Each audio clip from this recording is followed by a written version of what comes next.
We're online, Mr. Chairman.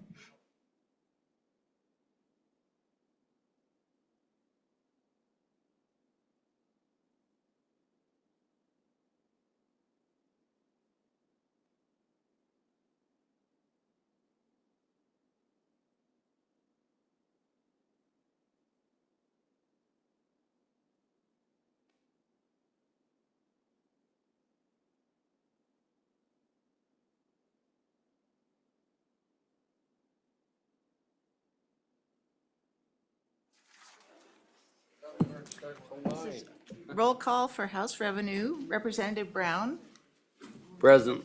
Representative Campbell, Here. Representative Lean, Here. Representative Lucas, Present.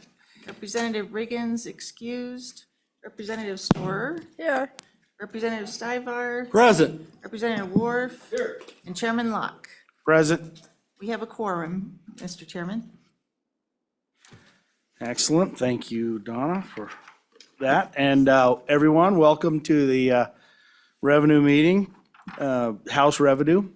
And today we will be reviewing two bills, Senate File 48, Business Property Exemption, and Senate File 49, Tangible Personal Property Index and Depreciation. We will be reviewing those today.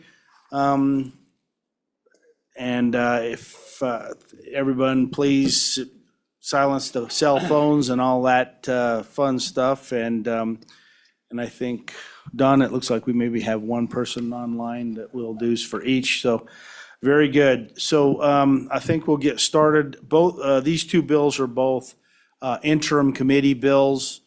And I don't know that there's a lot of controversy, but I guess we'll see. Let's start with Senate File 48. And if we can ask the department to maybe come up and discuss this bill a little bit, thank you so much. Thank you, Mr. Gill, for being here this morning. And by the way, thank you everyone for being here. I really appreciate y'all being here for the meeting this morning. Thank you, Mr. Chairman. Ken Gill, Department of Revenue, Property Tax Division. Happy to walk through the bill with you, Mr. Chairman. This proposal, you're right, came out of the interim, and pretty simple bill, Mr. Chairman. What it does is it exempts the first $50,000 of fair market value from tangible personal property. What it changes in current law, currently we have a de minimis law where 2,400 and under, companies that have $2,400 in fair market value and under are exempt from property tax on the tangible personal property. Doesn't change their reporting, they still have to report. What this changes, that de minimis, so currently it's at 2,400. If a company owned 2,401, they would pay taxes on the full $2,401. But if they had 2,400 and under, they would not pay taxes. So this changes that. This changes it to an actual exemption of 50,000 of fair market value. You'll notice in the fiscal note, I did it by account. So let's imagine a company that has propane tanks in a county, and they have 10 over here, 20 over here, 30 over here, 40 over here. Well, they report in each one of those tax districts. That's how I did the fiscal note. The way the bill is currently written, it is per company, or per person. So that propane company that has them all over the place within that county, it will get one $50,000 exemption for the company. So not per account. So I would anticipate this fiscal note would be probably a little lower than what it currently is, because I did take it off at the account level and not at the, I shouldn't say account, maybe at the report level and not at the company level. There's just no way to do that statewide. So, and with that, Mr. Chairman, I'd stand for any questions. Great. Any questions for Mr. Gill on this bill? Representative Storer. Thank you, Mr. Chairman. Thank you, Mr. Gill, for being here, just to make sure we follow this. So I guess the question is, so a company may have more than one account, is that correct? Mr. Chairman, that's correct, Representative Storer. they report in each tax district, and each tax district might be a different mill levy, depending on what authorities are within that tax district. So yes, that is true. They can report in multiple times in one county because they're in different tax districts. Thank you. Other questions? Representative Storr. Follow up. Thank you, Mr. Chairman. So, all right, based on 50,000,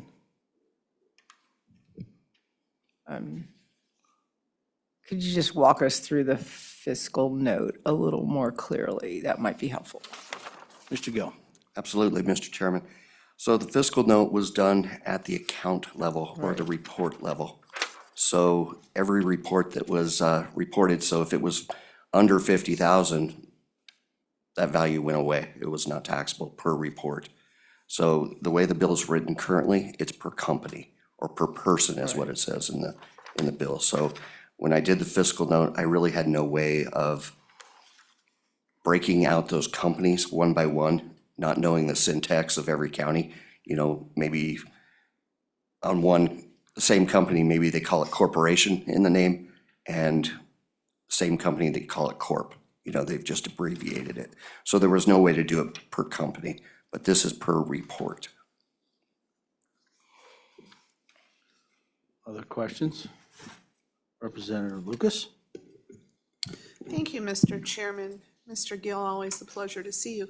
And if you said this, forgive me, I just need it to be said again maybe, but, so when you gave your initial, you said 2,400, and if you had 2,401, you would pay tax on the entire amount starting from zero. Is it the same way with the 50,000? Mr. Gill. Mr. Chairman, so if you had 50,001, you would pay taxes on the $1 of personal property. Thank you, appreciate that. Other questions for Mr. Gill? Representative Lean. Thank you, Mr. Chairman. My question comes from page 2, line 5, where it says valuation indexes and depreciation schedules. Is there another schedule that we could use, or is that the only one? On Senate File 48?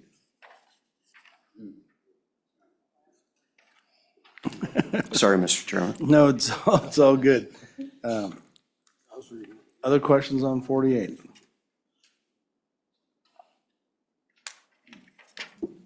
Very good. Others who would like to speak on, and Mr. Gill, if you're, stay close, we may need you back, but anybody else like to speak on this bill? All right. Oh, good. I got questions. I got a whole bunch of questions. Mr. Moline, thank you. Welcome and thank you for coming. Mr. Chairman, thank you. Brett Moline, Wyoming Farm Bureau Federation, sitting in favor of this bill. Got to thinking last night, this is one of the few bills that in front of you legislators, it's a good help for small businesses. I think this is an important thing to do to help encourage new businesses and to help existing businesses. So sitting in firm in favor of this bill, I would take any questions you or the committee may have. Thank you. Any questions from Mr. Moline? Representative Stivar. Thank you. Section 2, the effective date's 2026. Does that need to be sooner, in your opinion? Mr. Moline. Mr. Chairman, Representative Stiver, sooner is always better, but I can live with 26. Okay. Other questions from Mr. Moline? Thank you for that question, Representative. Okay. Other questions? Very good. Thank you, sir. Appreciate it. Anybody else? Oh, did you have one? Mr. Chairman, we have Dixie Huxtable on Zoom who would like to testify. Great. Anyone else in the room? Oh, perfect. Please bring Ms. Huxtable on.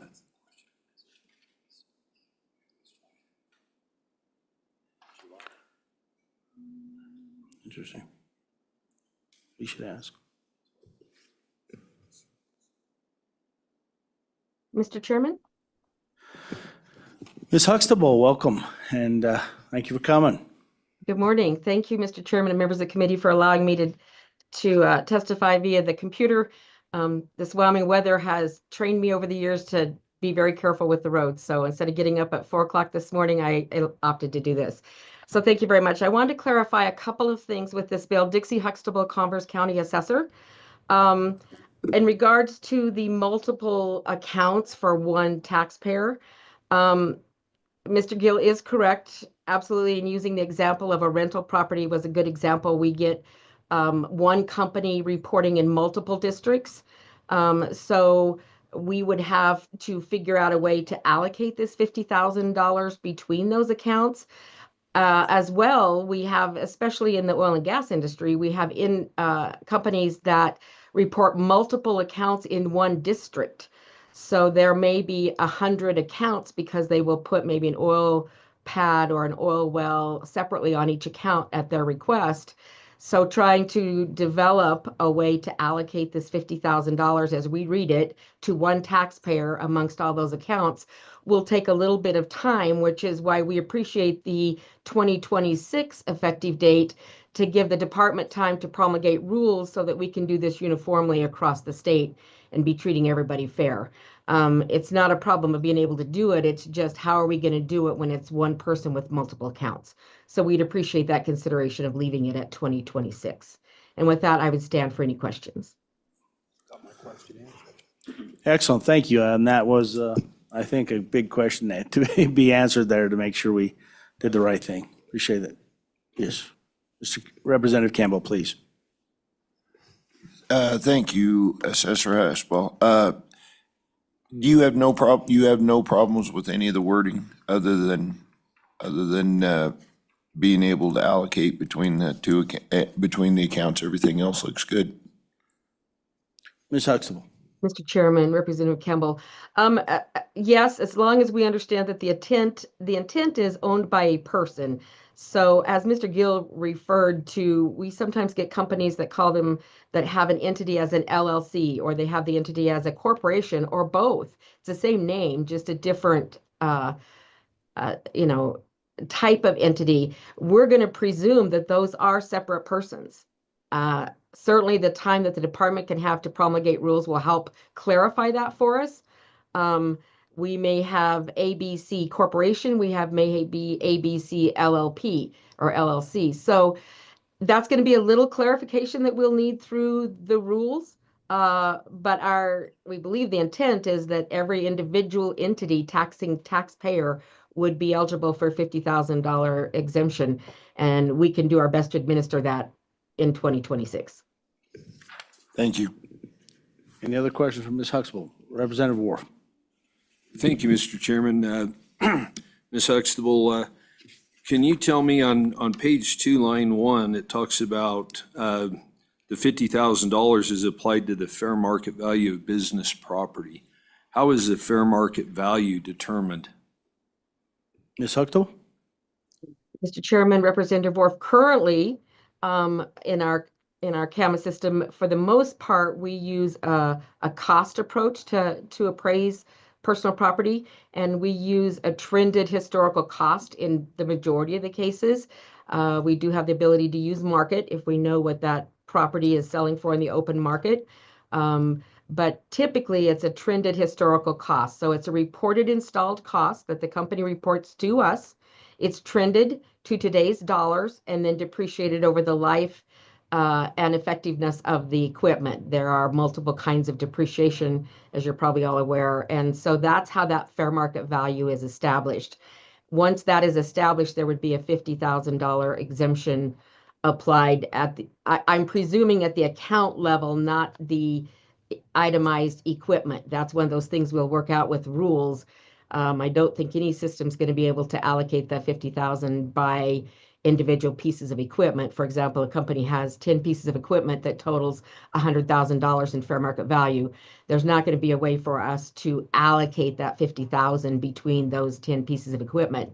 It would be more of a one-time $50,000 exemption to the account. So we would establish the fair market value per equipment and then apply the 50,000 to the account, is how I interpret this would work. Representative Wharf? So just to follow up, just for clarity, so it is self-reported primarily? Ms. Huxtable? Chairman Representative Worf, yes, we are a self-reporting state. Taxpayers are required to report to us their taxable personal property by March 1st, with the exceptions of some exemptions if they request it.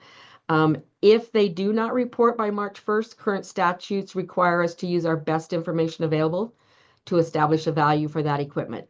So it is self-reporting, and if they don't, then we have to use our best information available to establish a value. Thank you. Representative Storer? Thank you, Mr. Chairman. Thank you, Ms. Huxtable, for being with us this morning. So I think I just did the calculation. So what's the value for the average statewide person or company that would receive this exemption? What's that value in dollars? Ms. Huxtable? Mr. Chairman, Representative Storer, so for everything but industrial property, you would take the 50,000 times 9.5%, and then take that times the mill levy. I think the average mill levy may be roughly 68 mills statewide. That'd be about $323 of tax dollars. If it was industrial personal property, of course, that assessment ratio would be 11.5%, and it would translate into closer to $390, roughly $400. Representative Storer? Thank you, Mr. Chairman. Thank you for confirming my math over here so early in the morning. But we are still saying that they would need to report, even if the idea is that we're just trying to say and make it easier that this is not a lot of money and you don't have a lot of tangible personal property, that then you're exempt from that tax, right, as a kind of de minimis idea, but we're still asking them to report. Is that correct? Ms. Huxtable? Mr. Chairman, Representative Storer, that is correct as we interpret it. There is nothing that changes the reporting law within the statutes. And the majority of the exemptions we deal with are an application process where they have to ask for the exemption. We do not recognize self-exempting in the state of Wyoming, or historically have not. So there would still be the requirement that they are to report. And then we're not going to ask them to file for an exemption because we know that this would be on the books, but the reporting statutes are still out there. That has not changed. So this would just go into the section where there would be an exemption applied afterwards. And it, I guess that issue of self-reporting and self-exempting is something that we ask them to self-report, but we don't allow them to self-exempt. Representative Storer? Thank you, Mr. Chairman. Perhaps a question for Mr. Gill is, I guess, just help us understand, once again, like what's the average personal property amount that we have across the state? Or maybe just describe like who pays the most, or are there more that just kind of help us understand what this looks like, if you would. Thank you. Mr. Gill, please. Mr. Chairman, yeah, Representative Storer, I don't have an average, amount statewide. And I will get that for you, though. Absolutely, we'll get that to you. So who is paying this tax and who is reporting? Everywhere from a small business owner, a masseuse, a barber, all the way up to large data centers. Of course, our industry, oil and gas industry, they report all of the equipment used to extract those minerals. So really, anyone that owns assets that are using them in a commercial or industrial process, they're reporting this equipment. The largest reporters are your oil and gas industry, absolutely are. Thank you, Mr. Gill. Other questions? Yes, Representative Lean. Thank you, Mr. Chairman. I'm curious about how we came about with $50,000 for either Mr. Gill or Ms. Huxtable. Would it be better to put in a percentage, or is it to the $50,000 for a reason?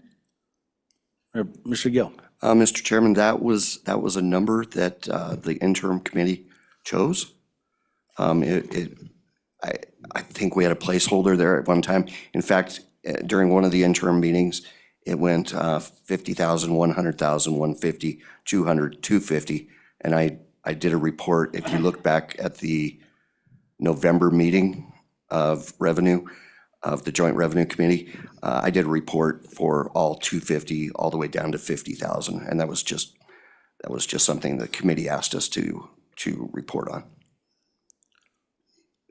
Thank you, Mr. Gill. And for clarification, and you already clarified this, at the time, it was that de minimis approach was being used. And we changed this to a straight exemption because the de minimis seemed a little odd, but so that was changed, I believe, in the November meeting. Is that accurate, Mr. Gill? Mr. Chairman, that is correct. Once we explained what de minimis really truly was, that it was different than an exemption, that's when the Joint Committee said, no, we want an exemption, not a de minimis. Thank you for that clarification. Representative Storr. Thank you, Mr. Chairman. And while I was there, maybe for the rest of the committee, and I don't recall exactly why did the committee decide that de minimis wasn't the way to go in this case? Do you recall? Mr. Gill? Mr. Chairman, not to put thoughts in the minds of the committee, but when I explained that the person that had $2,401 was paying taxes on all 2,401, but the person at 2,400 was paying nothing, that's what made them, I think, change it to an actual exemption, not de minimis. Thank you, Mr. Gill. And that's actually my recollection, that whole, the de minimis, once you go over the de minimis, you get nothing. And the concept was, well, if we're going to make an exemption, at least this was where my head was in the meeting. If we're going to make an exemption up to a certain amount, the concept was we'll remove the de minimis language and go with a straight exemption. It was at least where some of the discussion was, but hopefully that helps a little bit. But other questions for Ms. Huxtable or Mr. Gill? Other questions? Great, thank you so much. Anyone else want to speak to this bill? And Ms. Huxtable, I know will probably stay online because I think she wants to be online for the next one. So good a chance. Anyone else? Very good. Then we'll close public comment. And committee, what's your pleasure on the bill? Move the bill. Second. All right. Moved by Representative Stivor and seconded by Representative Lean.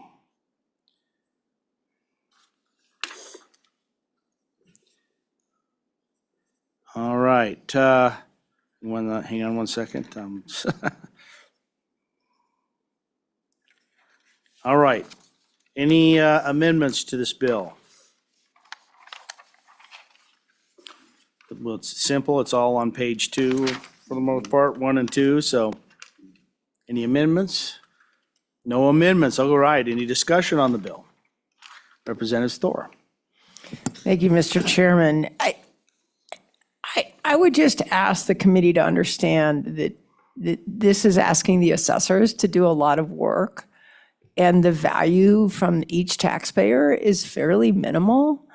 Whether it's the de minimis or something else, I mean, if we really want to just exempt, so, in a certain amount, so that you don't have to report, you don't have to file, you don't have to pay tax at some level that makes sense, so that small businesses just don't have to go through this.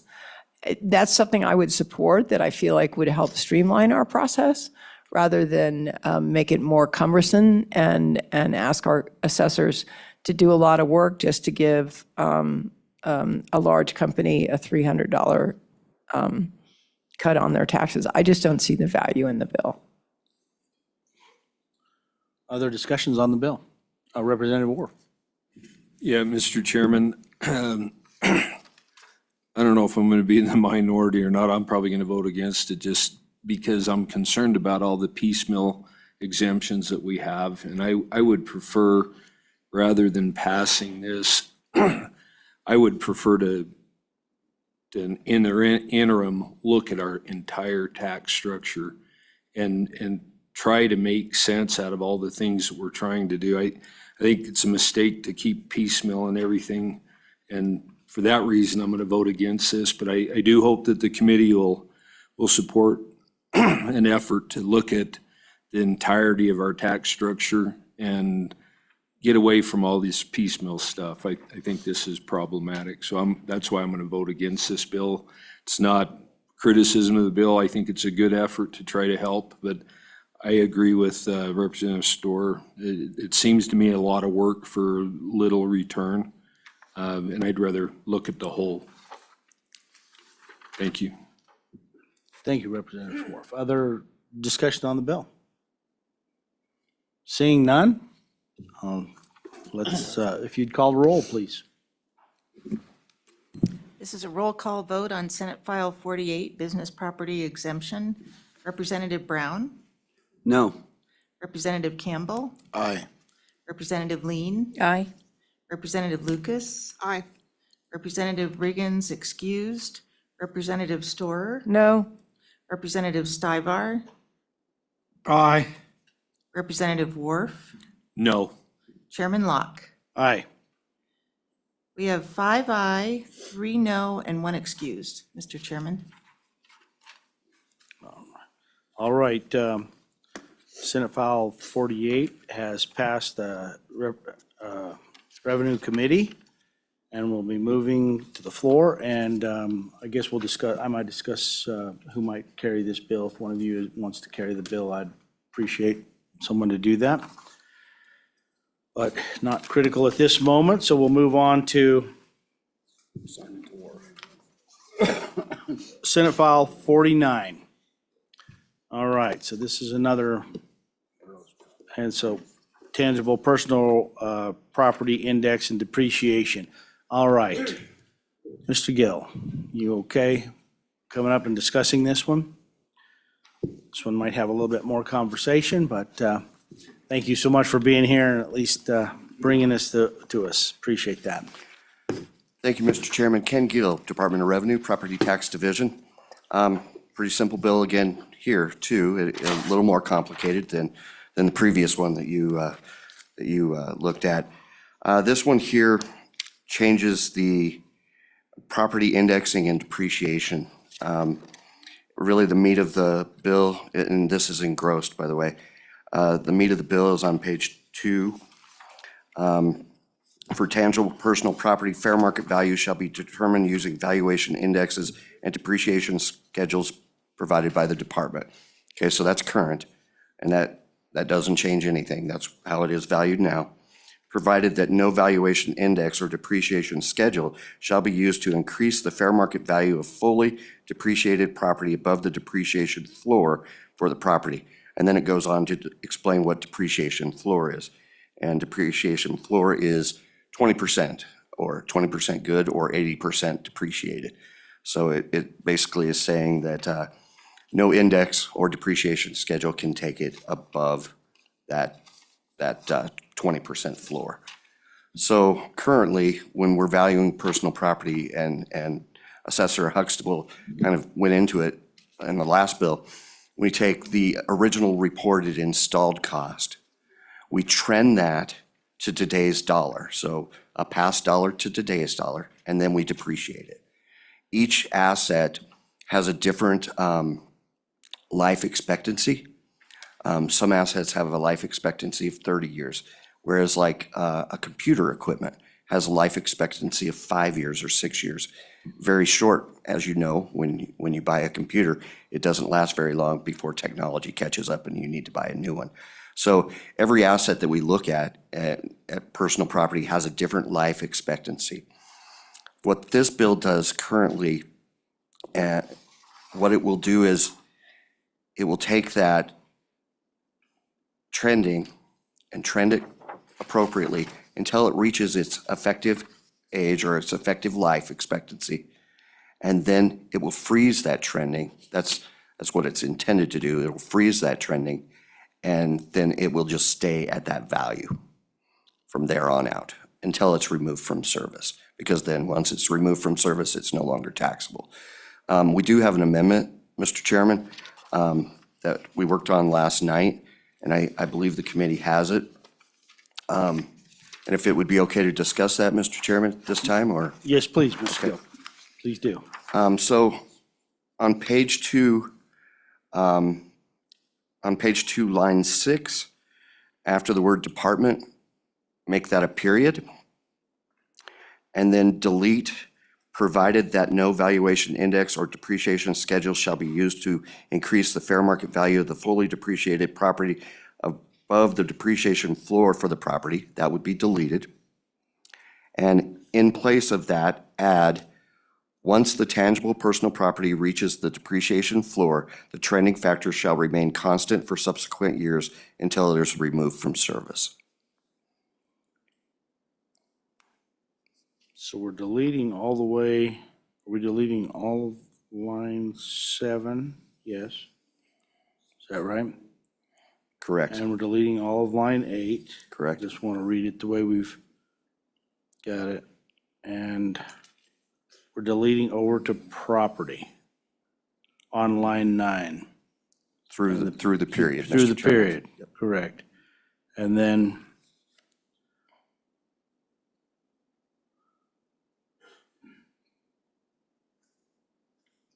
I see, okay. Okay, very good. So at least we understand. I think that one's pretty clear. We see the language on that one. Very good. And so what I think, if I understand this correctly, then what we're doing is we're just clarifying that once it hits that floor, the trending factors, it stays at that same amount. Is that accurate, Mr. Gill? Mr. Chairman, that is correct. So currently, you can imagine, let's say a piece of computer equipment that's 30 years old. Okay, and you can imagine what that trending factor is going to be to get it to today's dollar, right? A 30-year-old piece of equipment, that trending factor is going to be quite large to bring it up to today's dollar. So what this does is freezes that trending at its floor. Okay, very good. And that might be a good conversation, and maybe we were given an additional slide. I don't know if you've seen this particular slide, Mr. Gill? Yeah, Mr. Chairman, I have. I just saw it last night, but. Okay. So do you want to talk to this, or are there others that would be better to talk to this specifically? Because this might be helpful. Mr. Chairman, I think it would be better that others speak to that. Very good. So questions for Mr. Gill on this bill and what is occurring here? What this bill does. Any questions? Representative Storer. Thank you, Mr. Chairman. I guess my question is, this seems to kind of create an arbitrary valuation that doesn't reflect full value as required by the Constitution. Mr. Gill. Mr. Chairman, Representative Storer, you're correct. At that point in time, when it reaches that depreciated floor, or that floor that's defined in this bill, we're no longer appraising that property, or the county assessor is no longer appraising that property. Other questions for Mr. Gill? Representative Storer. Thank you. Just to follow up in terms of, so this would only apply to locally assessed, not state assessed, is that correct? Mr. Gill. Mr. Chairman, this does not apply to state assessed. You'll notice at the bottom of page 2 where it cites Wyoming Statute 3913-102, little m, that is department assessed properties. So that would be your utilities, your railroads, telecoms. And it also carves out mobile homes, because mobile homes are required to be titled. And so it takes them out. Mobile homes in the 3911-105, mobile homes are, they're in the statute where it exempts property used for personal use.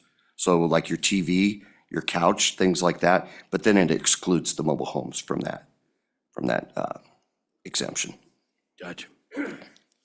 Okay, other questions for Mr. Gill? Yes, Representative Storr. Thank you, Mr. Chairman. So this is going to apply to some properties, but not all. And it's not going to be full value, but others will continue to be full value. So again, that seems to just create a discrepancy in our tax policy for not being consistent. Is that a fair way to think about it? Mr. Gill. Mr. Chairman, Representative Storr, I think you've summed it up. We will not be appraising these properties that have reached their floor anymore, but properties that have not reached their floor, we will be appraising. So it's not an exemption by any means. It truly is just the only way, this will be the only property that will be not appraising in our appraisal. Other questions, Mr. Gill? Representative Worf. Thank you, Mr. Chairman. Are you concerned, Mr. Gill, that that may start a trend that we start to try to have other things that are no longer appraised by the state? Mr. Gill. Mr. Chairman, that's a great question. You know, the Constitution says that it shall be fair and equal. I'm not a lawyer by any means, but I mean, it does bring that question to mind, absolutely. Other question for Mr. Gill? Representative Lean. Thank you, Mr. Chairman. Now that we're on the right bill, the valuation indexes and depreciation schedules, if we take that out, is there another mechanism that you can use? Mr. Gill. In appraisal, you have three approaches to value in appraisal. So you have the cost approach, which is replacement cost new, and then you have to apply depreciation, right, as it gets older. You have the income approach. So in personal properties, since we're speaking on personal property here, the income approach could be used on like rental property. What kind of income does it generate for that owner of that asset? And that's a form of appraisal. And then you have the market or the sales comparison approach, which most people are familiar with. If you own a home, you know, an appraiser will take 3 or 4 comparables, look at them, make adjustments to those comparables. So you have the three approaches to value. So you're always going to need to do something with depreciation, with trending, obsolescence, things like that. So in the world of appraisal, I can't think of another way to do it other than indexing it and then depreciating it. I hope that answers your question. Thank you, Mr. Gill. Other questions for Mr. Gill? Okay. And others who would like to speak on this bill?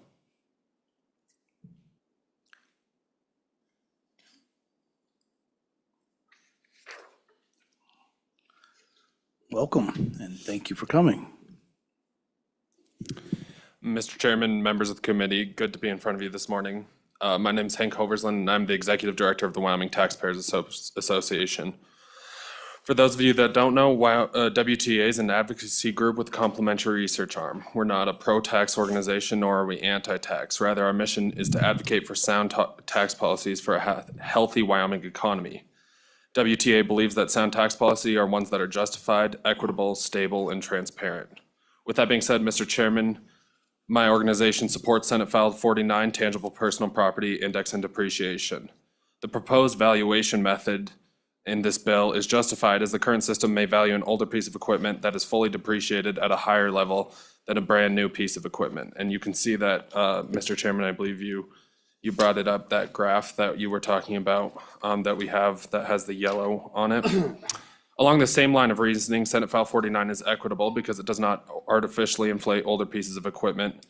The proposal is stable since taxpayers and tax recipients alike will easily be able to predict the fair market value of a piece of property based on this new method proposed by the bill. And finally, it's transparent due to its simplicity to understand and put into practice for both taxpayers and tax recipients.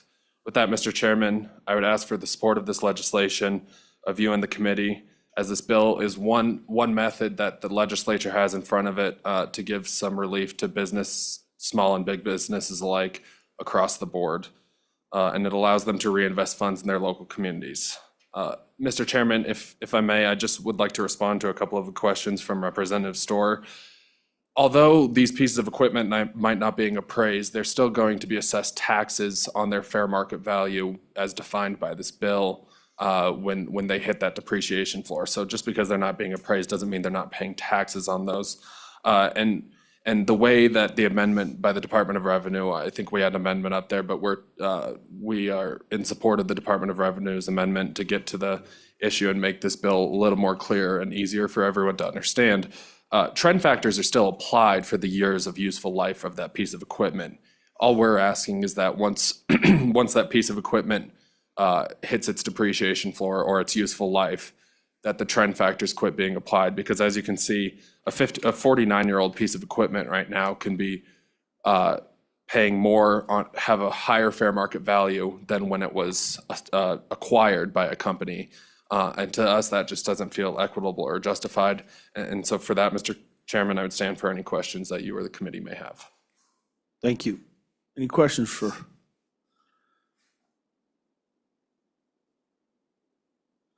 Representative Storr. Thank you, Mr. Chairman. Thank you, Mr. Hoversland, for being here. I guess my concern is both the constitutional concern as well as looking at the fiscal note that appears to take $21 million out of the school foundation and $12.5 million out of local entities. And with the bills that have been discussed this session, those cumulative impacts appear to be, I have the right number here, well, significant, let's just say. $353 million from the school foundation program, $177 million from local entities. Is that a concern? And also, this is not mineral, is that correct? So are we asking our minerals to continue to pay a higher percentage of our taxes? Thank you. Mr. Chairman, Representative Storr, I'll start with that last question. So this would affect our mineral companies based on the equipment that they use to extract the minerals from the ground. So yes, we would be helping to give them some relief from the tax burden that they bear. Mr. Chairman, members of the committee, as you may have heard me say multiple times, our mineral industry and industry in general in the state of Wyoming bears a large portion of the tax burden. Just in tax year 2024, 46% of property taxes, this is just property taxes, this isn't taking into account severance or sales and use taxes, were paid by the mineral industry. And that was only on minerals, the portion of minerals that are valued at 100%. That doesn't take into account the equipment on industrial and commercial property. So that was 46%. Representative Storr, yes, it is concerning, the numbers that you talk about the large impacts that are being had, that local governments and the school foundation fund are experiencing at this time. But we would just say that right now the legislature is considering a lot of tax relief for residential homeowners, and we believe that it's time to take a look at the whole tax structure. And so we would support an interim study, look at this, and as you know, we've supported your bill to take a look and create a task force to look at this whole issue. We believe that it's time to do that, but we would ask that industry also see a little bit of that tax burden taken off of their back as they've held it on their back for so long. So we believe now is the time to give that tax break and of that burden in this bill. Thank you, Commissioner Hoverland. Other questions? Oh, sorry. I'm only a little blind. Thank you, Mr. Chairman. I am being rather friendly today, but I did want to ask a question. I guess, when I look at the fiscal note and I show a loss You know, the school foundation loses 21 million in '27, and the ad valorem tax is 12.5. One of the questions I have, we talk a lot about this lost revenue in taxes. Can you help me understand what that would do to the businesses if they save $21 million in tax revenue? How would that transcribe to dollars being put back? Would those dollars come back to the state in a different form, be it through employment, be it through people, you know, buying more stuff? I mean, I think we lose some of that, and so I would be interested in seeing how you would interpret that, how those dollars could potentially come back in a different form. Mr. Oversland. Yeah, Mr. Chairman, Representative Ward, thanks for that question. I think I'd go back to my testimony, and you're correct. It would allow these companies to have some more money in their pockets to invest in communities, invest in their employees, and invest in new equipment that would then be valued at full value once again. And so I think it allows these companies to invest again, and it would have a way of bringing revenue back to the state and investment in the state. So yes, we would agree with you on that. If I can follow up, do you have any idea what, because I know most of you know I'm familiar with a lot of the sportsman stuff, and I know we talk a lot about how a hunt, when you go through an outfitter, that those dollars are reinvested 7 different times. And I wondered if you've done any type of analysis to determine how much that money, that $21 million could actually be if it was left in the pockets of our corporations that provide so much to the state. Mr. Chairman, Representative Worf, I have not looked into that, but I can look for some stuff, and if I find something, I'll let you and the committee know, so. Thank you. Other questions? Thank you very much. And just a real quick question, just wanted to make sure. So if I read this chart right, I'm talking about the one that you mentioned. So what you're saying is the way it's working now, if I read this correctly, is the line that kind of at that 15-year point, they start to diverge. Currently, the way it's working is the line that goes up is the way it's trended and assessed today. And this bill would take it to the dotted line on the bottom, if I understand this clearly. Is that accurate? Yep, Mr. Chairman, members of the committee, that is accurate. So that's the way that this bill, and with this amendment, it would read the same. It just makes it a little more clear. So the way we would be proposing is to make it flat after that life expectancy. So this is based on 100, and this is the fair market value. This isn't based on taxable value once you hit the 9.5 or 11.5% and then the mills. This is just the fair market value. But Mr. Chairman, this is based on a $100,000 piece of equipment and a 15-year life expectancy. As you and the members of the committee may know, the Department of Revenue has depreciation tables and life expectancy tables that value pieces of equipment at different lifespans from 6 to 30 years. This is just based on 15-year life expectancy. So if it was a 30-year piece of equipment, it would out at 30 years, it would start to flatten out. So that would be the way that it works, Mr. Chairman. Okay. That's what I kind of wanted to make sure I was understanding. Thank you, Mr. Overland. Appreciate that. All right, others who want to speak on this bill, please fill the seats, and we'd love to hear from you.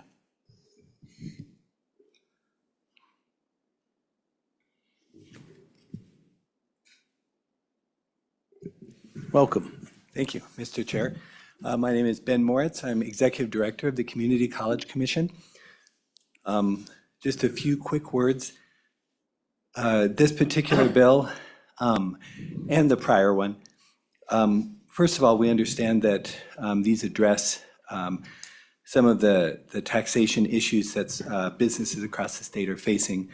I would only ask that you also consider the stackable or the stacking effects of the various property tax issues that are in front of you.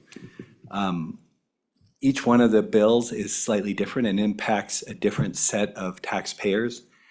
And as cumulatively, it impacts the government entities that are receiving the revenue. Obviously, you're aware of that. There have been several comments about perhaps an interim topic where this can be examined and the impacts of the variety of property tax relief that have been discussed can be examined. We would definitely support that. As it is right now, for the colleges, it varies significantly from college to college, but about 20% of their revenue comes from locally assessed property taxes. And so if one particular bill reduces that by 2%, another particular bill reduces that by 25%, another one by 10%, those do stack up and start to impact the overall revenue of the colleges. And so their primary concern is obviously being able to continue offering the services that they do. And another piece of that is, and I think any small business, and I'm talking about the colleges here as well, thrive in an environment where they have a predictable revenue stream. So if they are not sure about how these different bills are going to stack in 1 year versus another year versus another year, it's very difficult to plan and be strategic about your budgeting. And so on behalf of the colleges and the Community College Commission, I would just ask you to consider how all of these stack together, and you know, one small bill has an impact on others. So, and with that, I would open for any questions you might have. Thank you. And I'm sorry, I didn't catch your last name. I apologize. Oh, Mr. Chairman, Moritz, Moritz. Thank you. Thank you. I apologize, I did not catch that. Any questions for Mr. Moritz? Very good. Thank you so much, and thanks for being here. Others who would like to speak on this bill? Oh, yes, and Dixie is online.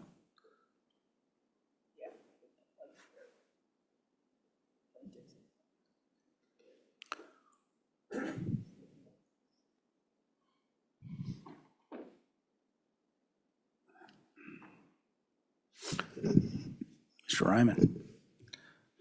Good morning, Mr. Chairman, members of the committee. I'm Jeremiah Riemann here on behalf of the Wyoming County Commissioners Association. Appreciate the opportunity to discuss this legislation with you this morning. Mr. Chairman, you started out with a note about the controversy of these bills. Perhaps there wouldn't be much.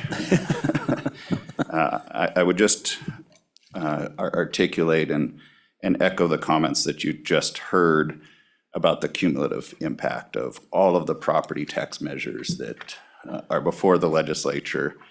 Just focusing on the bills that have come over from the Senate, you're approaching, with the two that you are considering this morning, nearly $300 million in reductions to property taxes across all of the taxing jurisdictions statewide. Mr. Chairman, I wanted to provide you with a little bit of information. And so the document that I've provided you this morning has a few highlights. And that is intended to show you how much tangible personal property makes up of the entirety of the property taxes that are assessed in those counties. Now, you can see all of the counties are represented there, but those are the highest, generally higher than 25% or 24%. A few of those certainly stand out to you. Carbon and Converse and Sweetwater are all at near 50% or higher of all of their property assessed as tangible personal property. If I just talk about Sweetwater County for just a second, that number the year before this chart, which is for 2023, Sweetwater County's number was 63% of all of their tangible, or all of their property assessed was tangible personal property.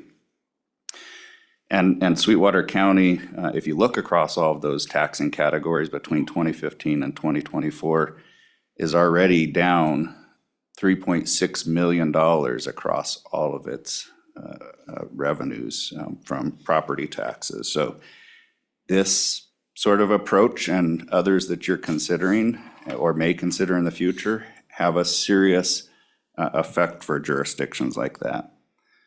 Mr. Chairman, the interim committee was provided a lot of important information around this issue, and I would just commend the Department of Revenue's presentation to you all and, or to the committee back in May of last year. It goes through personal property, has some good pieces. They also provided some data for you in November. If you look at that November data sheet in particular, there's one county that stands out. That county is Laramie County. And its personal property figure in that document is about, I think it was about 10 times higher than any other county.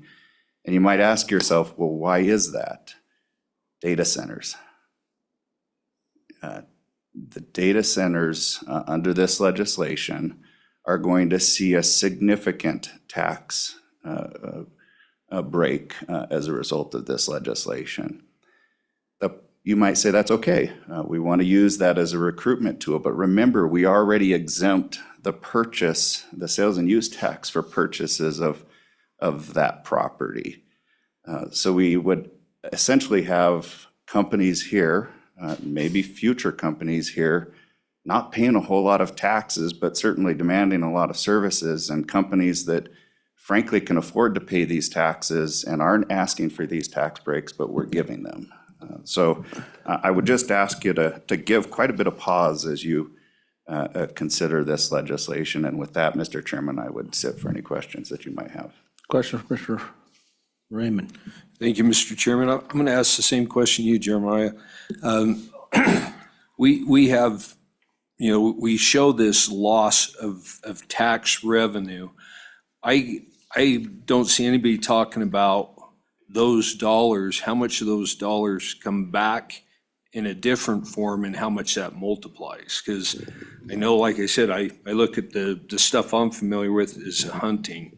And I know that's one thing they say is those dollars turn over in the community multiple times. And I just wonder if the County Commission Association has looked at that to be able to give us an idea when we give these breaks and that money is not collected in the form of a tax revenue, what do we pick up on the other side as far as, you know, more money going back into the communities? Is that real? Is it imagined? And can you address that or maybe help us?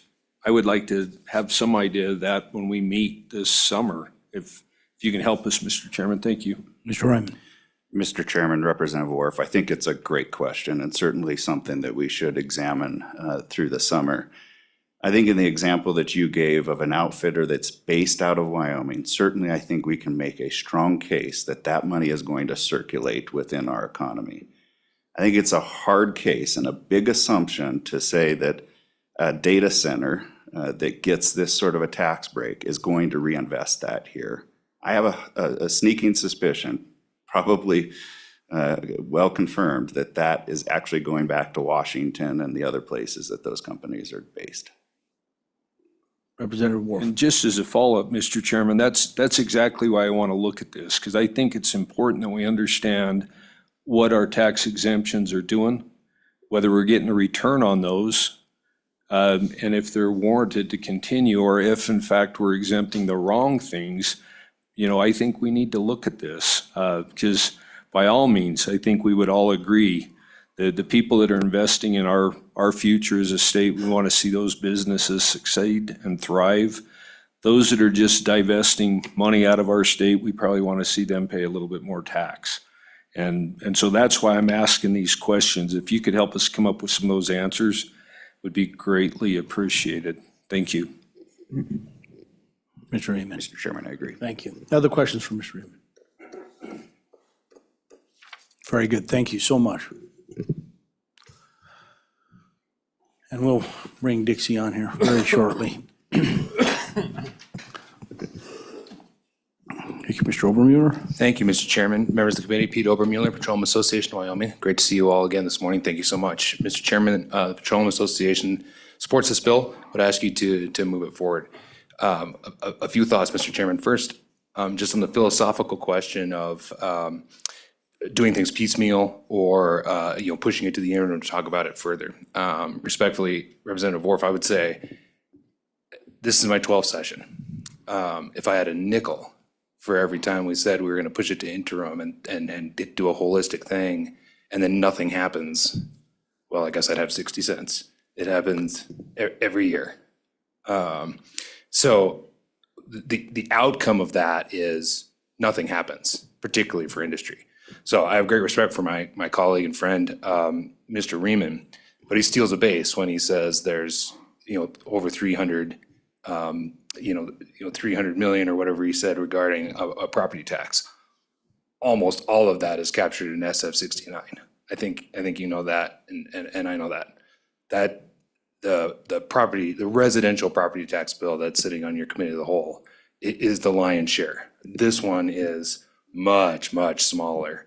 And Mr. Chairman, it meets what many of you have said is the goal, which is a reduction of tax burden on everyone in Wyoming. So let me talk about oil and gas for a second. I think I've said before, 85% of oil and gas operators in Wyoming are small businesses, mom and pop operations that are out there every day turning wrenches, getting very minimal barrels out of the ground. Now, collectively, it's important. Those businesses, about 350 or so of those businesses, collectively produce a third of Wyoming's oil and gas. So the previous bill, which I didn't speak on, but support, and this bill, of course, that I support, get at both those small businesses that produce an enormous amount of resources for Wyoming, but also then, of course, the larger one. So why this bill? Why do we have to go about it in this way, to get at Representative Storer's questions previously? And take into account the chart that you have before you. We've worked on this issue administratively for many years. In fact, the very first meeting I remember going to when I joined PAW 6+ years ago was on this issue, trying to get some administrative relief to the inconsistencies in the way that oil and gas equipment is treated. There's over 27,000 wells in Wyoming and all the associated equipment. And all of them captured in this tangible personal property. Mr. Gill can confirm, but we generally have a bit of a reporting problem in Wyoming on tangible personal property, just not in the oil and gas industry. Our reporting is very, very high. And so not only do we subsidize it in terms of how much we have, pay the lion's share of this one, we also subsidize it in the sense that we're very active in reporting this equipment. And what's frustrating for us is you have a piece of equipment that is many years old, decades old, but is being valued at a higher level than when we first acquired it. Now, it sounds kind of similar to, Mr. Chairman, we might be able to laugh about this, kind of similar to your arguments on acquisition value for houses, right? But it's slightly different in the sense that my members aren't going to tear down a pump jack and try to sell it on the market for its appreciated value like you might do on your house. And what the counties, the assessors, good assessors are saying is, well, yeah, but you've upgraded it. You've worked on it, you've upgraded it, so it's more valuable than when you purchased it. That doesn't make sense to us, Mr. Chairman. It doesn't track with reality about how valuable this equipment is in order to operate. So you have that chart in front of you where the trending factor, and might I point out that Wyoming, I think, is at least to my knowledge, is perhaps the only oil and gas state that trends in this way, where it continues to rise in value. So we haven't been able to get relief administratively. And so we've worked many years, Representative Worf, to try to come up with something that was bigger or that was broader or any of that, and just ran into dead ends. And so that's why we bring you this bill. Lastly, Mr. Chairman, I would point out that even with this bill, our good assessors are really clever at their job. So what this bill contemplates is that it's business as usual for the essentially 14-year lifespan of oil and gas equipment. And then it bottoms out at that floor at the 14-year lifespan and bottoms out. Mr. Chairman, happening today, right now, in lots of oil and gas equipment in some of our largest oil and gas counties is that the assessors, based on what I said before about maintenance, say that an equipment, no matter how old it is never effectively more than 9 years old. So even under this bill, Mr. Chairman, it's entirely possible that we'll never hit that depreciation floor and the trending factor will go up and up and up consistently, even under this bill. That's a problem for another day. I don't have a good amendment to fix that, Mr. Chairman. But we're not treated the same already. The trending factor doesn't make any sense in reality. And this is a way that we can finally kind of correct this issue. Lastly, Mr. Chairman, I already said lastly, but PS to Representative Wharf's question. With respect to just this tax, it's a little hard to answer that question, but writ large, Wyoming's oil and gas industry accounts for about $8.3 or so billion in economic activity. That's the return. That's more than agriculture and travel and tourism combined, just for oil and gas. Thank you, Mr. Chairman. I'd happy to take questions. Representative Wharf? Thank you, Mr. Chairman, and I appreciate that, because I believe that's one of the things that's being lost in some of this, is I do believe there's a value in putting more money back in our individual citizens and also in our businesses, the ones that are here that want to invest in our future. And so I actually am in support of this, because I don't see this as some of the piecemeal exemptions. I look at this as a policy change. And to me, I support this because I do think, Mr. Chairman, that, you answered my question. The thing that we need to look at is what are those returns? And I guess my question is, right now you said 8.3 billion. If we were to give you this cap where at 14 years, it's capped at that 20%, is that going to make more money come back into the state? Thank you. Mr. Obermiller. Thank you, Mr. Chairman. Yeah, I mean, to the extent, Representative Wharf, the short answer is, of course. It comes back to the economy no matter what.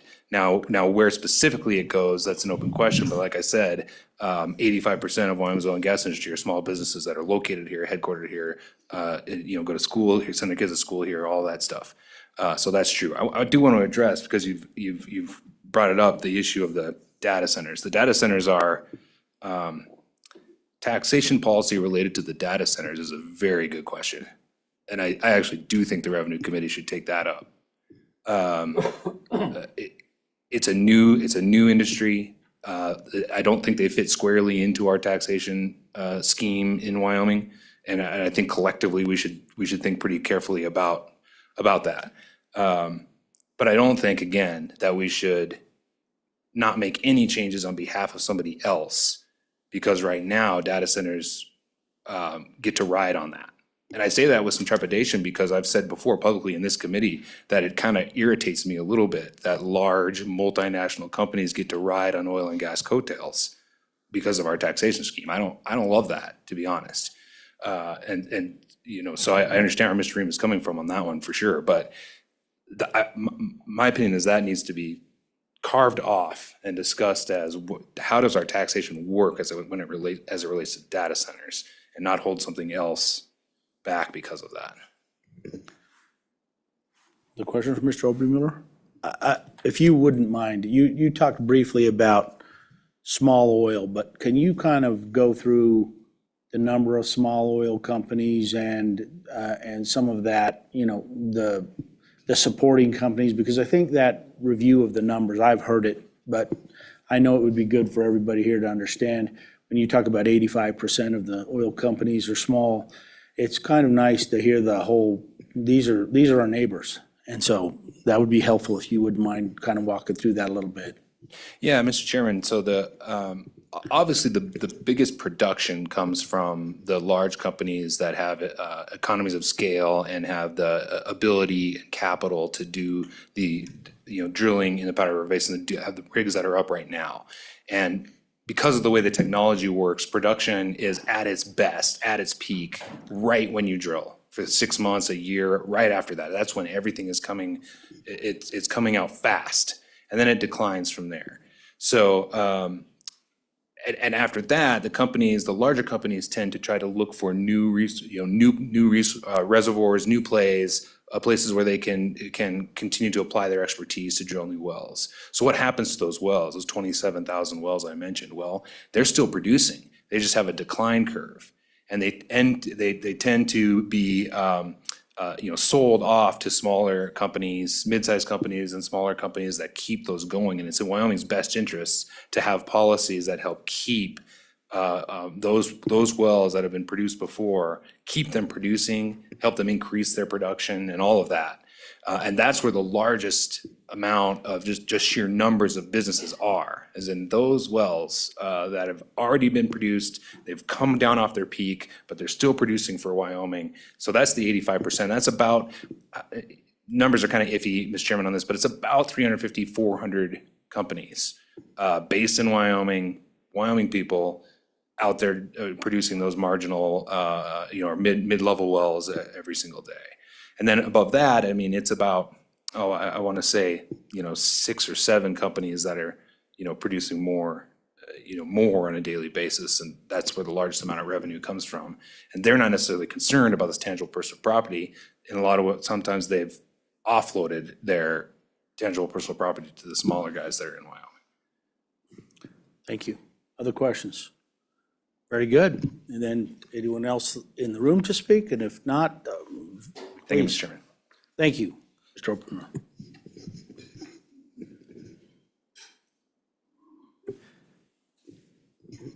Mr. Chairman, Keith Kennedy for the Wyoming Wheat Growers. Much of what I would say has already been said, and I would also point to one reason that we support both the bill and the amendment that was offered. In the case of the wheat farmers, we have equipment that is personal property. We also have a great number of titled vehicles. And when we look at how those are treated, they are treated vastly different. The titled vehicles have a life certain, and at the end of that life, what we will be paying is essentially certain from then on, the rest of that time that we might use that vehicle, versus our farm equipment, implements of husbandry.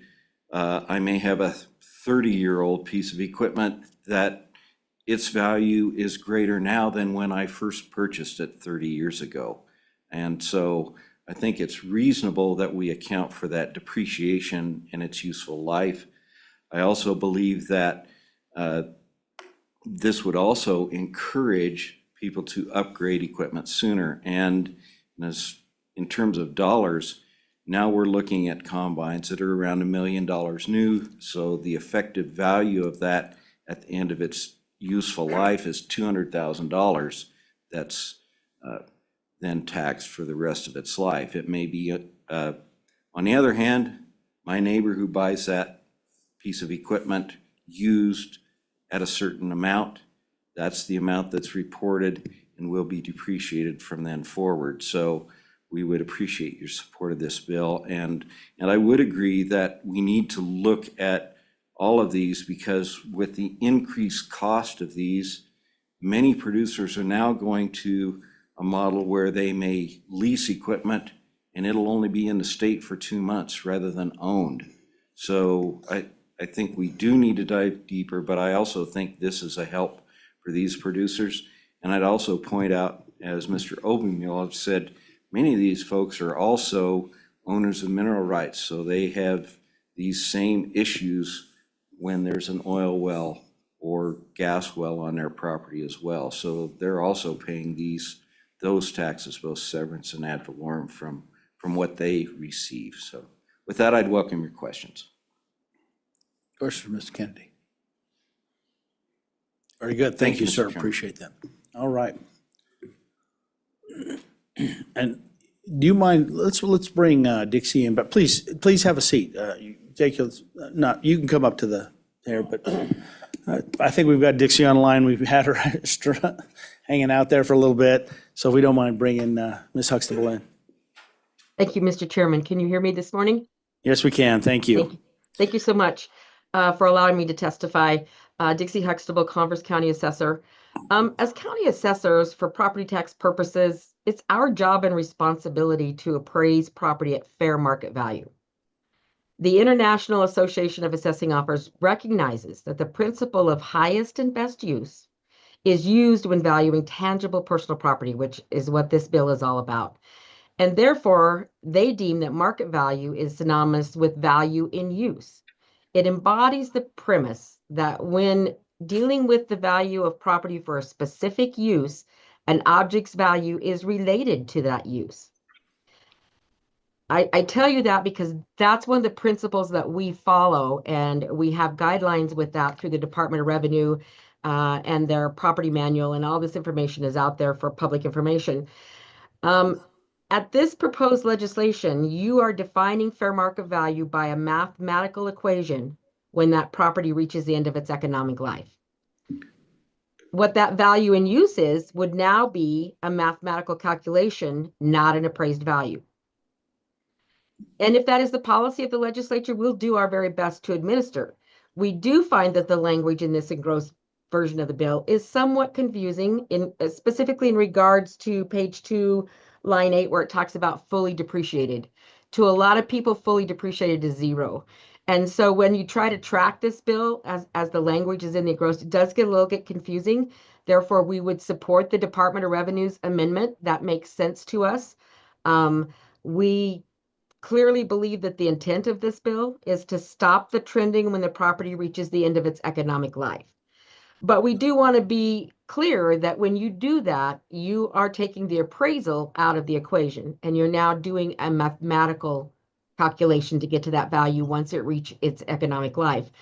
And the department does provide good information in their personal property manual out there. It has the trending tables, which I believe they can confirm, but I believe that comes from a nationally publicated source. Marshall and Swift is a nationally known source, and I think that's where they get their data, but they can certainly confirm that. Their economic lives, the assessors have not always agreed with that life table, but that's what we are required to administer. And I say that with the consequences that you just heard somebody talk about a tractor. So our life tables, for example, for a tractor is a 10-year life. I know of a lot of people in my county that are still using that 15, 20-year-old tractor, and it has some significant value and use for their operation. The same can be said in the oil field for those pieces of equipment that Mr. Obermuller was talking about. You know, I have a significant number of older fields in my county that have older pieces of equipment that are still significant value and use in those, because that's how they're getting that mineral out of the ground. That being said, we will administer it to the best of our ability, but I want you to remember this is a self-reporting state, and that it's up to the taxpayer to report to us that installed value. Mr. Obermuller is correct in so much that the oil and gas percentage-wise is much better at reporting in this state than some of the other industries. What we have found, though, is that in some of those bigger reporting agencies, they've determined to set their own market value when they're reporting. So that has become a challenge for us to make sure that we're treating everyone fairly and uniformly, that we are actually getting installed cost, we're doing the math correct, trending those values up to today's dollar and then depreciating them. Sometimes that is why there may be, as Mr. Obermuller out there, that some assessors believe that the equipment has 9 years of life left in it because of how it's being treated on its reporting from the taxpayer. I would note that there's several cases that have went all the way to the Supreme Court where the assessors using that methodology prevailed. And we can certainly provide that information. So the idea that an assessor is not allowing it to go to its end of its economic life has been supported by the courts. Certainly if this legislation was to pass, that may change, and we would administer that as best we can. Roughly about 50% of our personal property is coming from the oil and gas industry, and probably about 50% from personal property. I get that from documents that were presented to the Joint Revenue Committee in November. Former assessor provided some of that personal property. And even though it was from 2018 and 2019, I think it would probably still stay fairly consistent that about 50% of our personal property accounts are related to oil and gas industries, and about 50% come from other industries. And certainly some industries are better at reporting and some are not. And as I stated in my previous testimony, we have to get that best available information because we're required to tax it whether they report it to us or not. And we have to use the best information we have, and our job is to be at market value. So this does create some challenges for us. We certainly appreciate that this would not go into effect till 2026. Our current CAMA system, Computer Assisted Mass Appraisal System, in its current version, cannot do this mathematical the way that we believe that the intent is. Thankfully, we're in the process of integrating to a new version. The department can confirm that. We believe that the new version will be able to do something along these lines. So we do need that extra year to 2026 to work with the vendor, the department, and industry to make sure we're getting this right. With hundreds of thousands of equipment lines in this state on our renditions and our personal property accounts, we want this to be right. We want this mathematical equation to work, and we want it to work through the CAMA system so we're not hand calculating those. So we do respectfully ask that you keep it at the 2026 year. Let us work on this so we can get it right. It does present some challenges. We admit and acknowledge that there's been some issues with this trending in the past. We've committed to working with industry with it. We just need some time to get in the system so we can do it the right way. And with that, I would stand for any questions. Thank you, Ms. Huxtable. Any questions for Ms. Huxtable? Oh, Representative Lane. Thank you, Mr. Chairman. Thank you, Ms. Huxtable. My question is, you talk about value and use. I'm not familiar with any state statute that refers to value and use. Is there one that you could cite for me? Ms. Huxtable. Mr. Chairman, Ms. Lean, I don't believe it's in statute. What I'm referring to is the International Association of Assessing Officers. That's where we follow the principles of appraisal, and the assessors are to appraise using methodology provided by the Department of Revenue, and there are three approaches to value. And in those approaches, cost approach is one of them, and where they use that highest and best use. And that comes from the IAAO, that International Assessment of Assessing Officers. That's our guideline. That's our responsibility to follow those standards and those principles. So that's where that comes from. If I led you believe it was in the statute, I apologize. It's not in the statutes. It's part of our appraisal theory that we are required as assessing officers to follow. Thank you. Other questions for Ms. Huxtable? Ms. Huxtable, thank you so much for attending and supporting these bills, or speaking with your concerns on these bills. Thank you. All right. Mr. Chairman, I guess I have a question for Ms. Huxtable, if she's still there. I guess she, in her closing remarks, she said that she's required to use that. Who requires that if it's not in statute? Ms. Huxtable. Mr. Chairman, I am a member of that IAAO as an appraiser, as a licensed appraiser with the Department of Revenue. That is an association that sets the standards and the guidelines that we are to follow. So to keep my designation and my certification as an appraising officer, I'm required to follow those principles.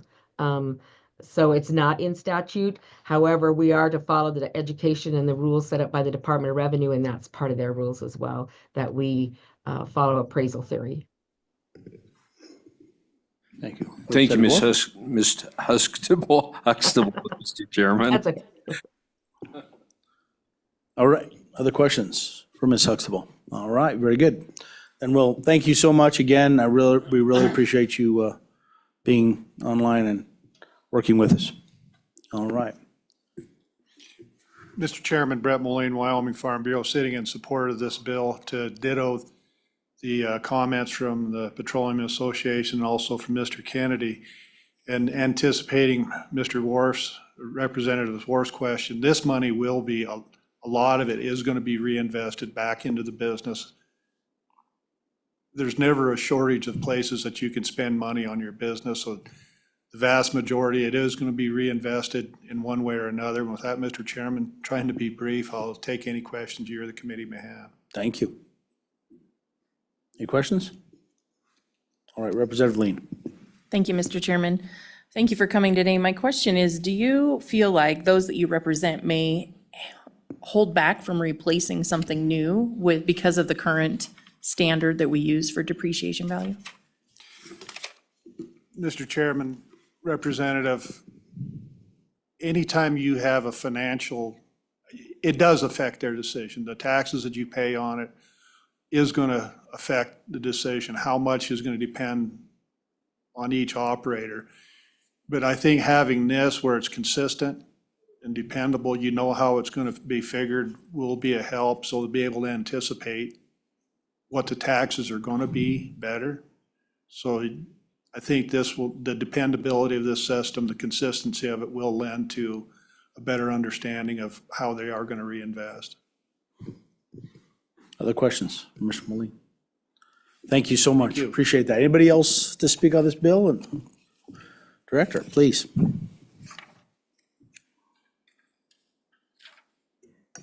Mr. Chairman, members of the committee, Brenda Henson, Director of the Department of Revenue, thank you for the opportunity to visit about appraisal. To answer Representative Lean's question, if you'll go to 3911-102, and it would be, I believe it's C, and it states it's basically all of the administrative responsibilities of the Department of Revenue. But one of those is to prescribe the system of establishing fair market value of all property valued for property taxation to ensure that all property within a class is uniformly valued. The county assessor and the staff in the offices, together with deputy assessors, clerical assistants, must give full aid to ensure that that uniformity is applied. And we also on our website, you'll find our personal property manual. This is updated on an annual basis. It has, as described, the 3 approaches to value, cost, comparable sales, income approach. Those are appraisal theory. They're not specific to property taxation. They're specific to appraisal of fair market value. And so you won't find any statutes in Title 39 that speak to how do you arrive at fair market value. You're not going to find any of those theories within statute because that's all promulgated by rule. And if you'll go to the Department of Revenue website, revenue.wio.gov, we've got multiple chapters. The most used is Chapter 9, and it goes through all the various types of responsibilities and references the statutes. And so that's an important piece.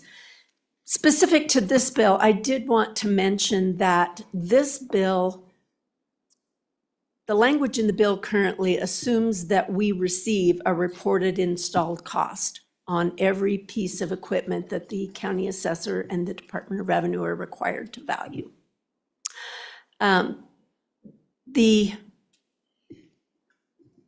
truth is, we don't get declarations from all of our companies. So when we speak about the cost approach to value, the first step in cost approach to value is a replacement cost new. So within our manual for oil field equipment, we actually have replacement cost new values for many of the components in the oil and gas industry. So when an assessor does not have an installed cost that's reported by the company, they turn to this manual that's updated on an annual basis to find out what is, it's right down to dehydrators, heater treaters, firebox size. All of that information is in our personal property manual, and they can utilize those numbers for replacement cost new. If we don't have enough information about the equipment that's on site, that's when we tend to use the reported installed cost, because you will have a company that is required to report by statute, and they'll give us a dollar amount, $5,000. And the only thing we may have on that is the API number. That just happens to be the equipment that's on that particular well site, but it's a total number. We don't even know the components of that individual equipment, so we can't arrive at a replacement cost new using our book. So the other option is to use a trended historical cost. So that's what the crux of this bill is taking this historical value, which is the installed reported cost, and trending it to a today's dollar to arrive at replacement cost new. Replacement cost new is then depreciated based on the life expectancy of that type of equipment, and we have a floor in our rules of 20%, and that's referenced in this bill. That's all appraisal theory, and so that's why this particular bill is very unique in that we are truly defining appraisal in statute with this bill, which is something we don't do for any other type of property in the state. With that, I just wanted the committee to recognize that for those instances where we don't have a reported installed cost, as mentioned in this bill, assessors are going to have to use either a book value, get some other starting point to value that equipment, because we don't have that reported cost. And just to clarify, talking about comparing equipment appraisal to a motor vehicle registration, think about that. Your motor vehicle registration is based on what? It's based on a book value. It's not based on your price that you paid for that vehicle. Sales tax is a tax that is based on that acquisition, what you paid for that. That's a transactional tax. For your vehicle registration, it's a book value, and then we apply a formula that takes it down and depreciates it each year. That's basically what we're looking at with appraisal of equipment. If we have a tractor that we can go to a Blue Book and get a value for replacement cost new, we can use that. It's just, do we have enough information as an assessor to go to the book to get a starting point to depreciate? What this bill is trying to address is when you don't have anything else but just a original reported cost from that company, that property owner, to start your appraisal process. This bill is just basically, as Ms. Huxtable stated, directing the appraiser, the assessor, to stop trending that historical dollar to a today's dollar and then apply depreciation. And while not appraisal theory supported, if it's in law, assessors in the Department of Revenue also take an oath to follow the statute. So with that, I'd be happy to answer any questions. Thanks. Any question for the director? Representative Wharf. Thank you, Mr. Chairman. I think this is an obvious answer, but I'm going to ask the question. What trumps what? Does the statute trump the recommended process? I'm assuming the statute always trumps that, Mr. Chairman. Director. Mr. Chairman, Representative Wharf, absolutely. Statute would be the guidance.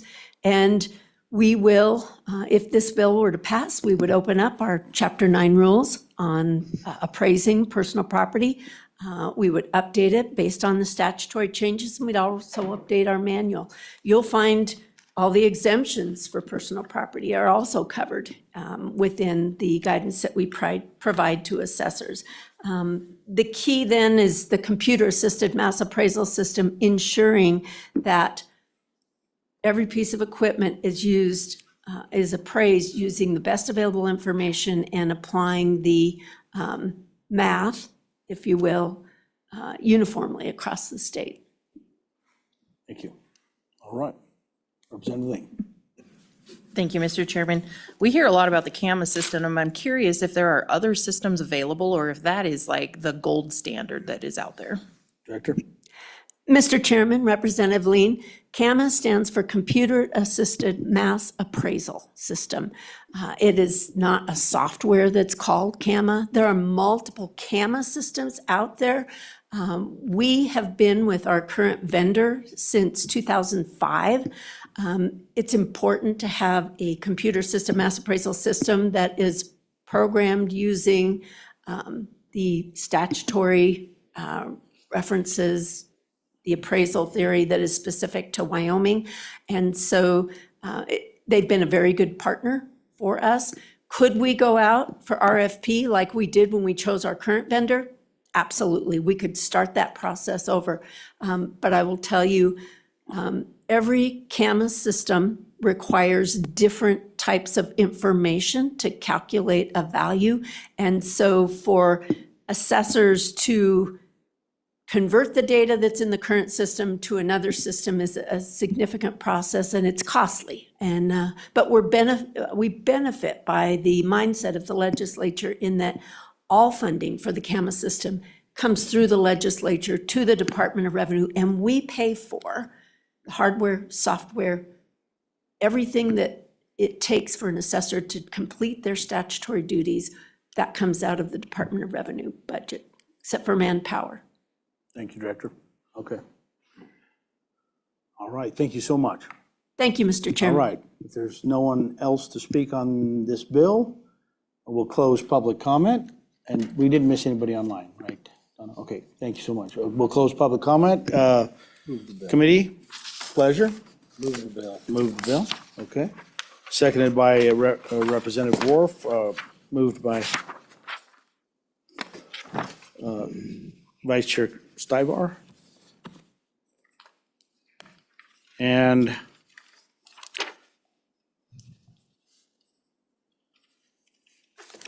all right, and amendments.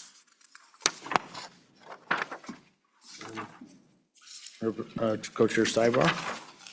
I move we accept the amendment sent in by Mr. Gill from the Department of Revenue. Second. All right. First and seconded by, moved by You got a copy Vice there? Chair Stivar and seconded by Representative Campbell. And You got a copy? Donna, you have a copy. Are you comfortable with it? Any questions you have? You're okay with the amendment? Okay, Yeah, that is that's- correct, yes. Yeah, Not, I think the other one was similar, but I think that's the one that we're moving. yeah, well, I'll move that one. And Donna, that's this version, correct? Okay, very good. All right, so it has been moved and seconded. Any discussion on the amendment? Yes. Representative Lucas. Thank you, Mr. Chairman. So we actually have another amendment here, and I'm looking at language in that compared to the language in the amendment that we talked of earlier. And the difference is trending factor. So the amendment that we're looking at, considering right now, allows for a trending factor to continue after property has reached its depreciation floor. And maybe that would be worth a question to somebody, but I'm considering whether that should be the case. Oh, it says remain consistent. This is a different amendment. This one's from WTA, I think. Yeah, but Or am I misunderstanding? on line, Yeah. line 2, page 2, line 6, it says that once the tangible personal property reaches the depreciation floor, the trending factor shall remain consistent. Constant, okay. I That's can't how I'm read. reading it too. All right, so it doesn't, it stays, so it doesn't keep going or, And then the other one says shall not be increased. And so constant means stays the same. stays the same. I believe that they accomplished the same goal per communication. The Taxpayers Association that brought the other amendment was comfortable with the department's amendment. So I think that was, they considered that an acceptable amendment.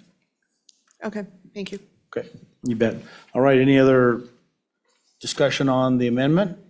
Seeing none, all in favor of the amendment, say aye. Aye. Opposed? Okay. Any other amendments to this bill? All right, seeing none, how about discussion on the bill? Representative Wharf. Yeah, Mr. Chairman, as I said earlier, I see this different than the piecemeal tax exemptions. I think this is changing a policy. And that's why I am going to vote in favor of this bill when I voted in opposition to some of the others. But I think this is a good bill. Any other discussion? Representative Storr.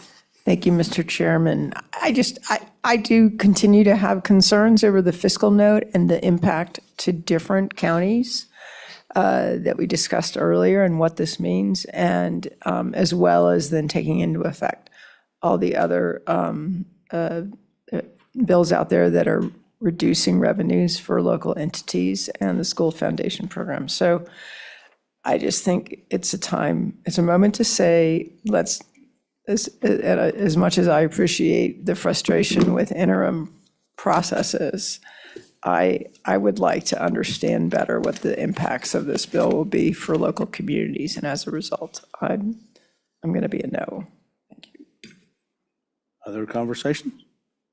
Seeing none, please call the roll. This is a roll call vote on Senate File 49 engrossed as amended. Representative Brown? Aye. Representative Campbell? Aye.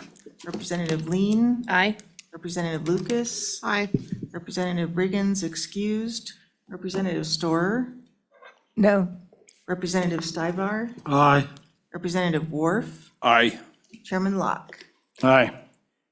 We have 7 aye, 1 no, and 1 excused, Mr. Chairman. All right, Senate File 49 is passed the House Revenue Committee. And if the committee would stay momentarily, is there any other business of the committee? Very good. We will adjourn, but I just wanted to thank everyone for being here. Thank you all for your testimony and taking the time to support us here today. Everybody have a wonderful day. Thank you. The meeting is adjourned.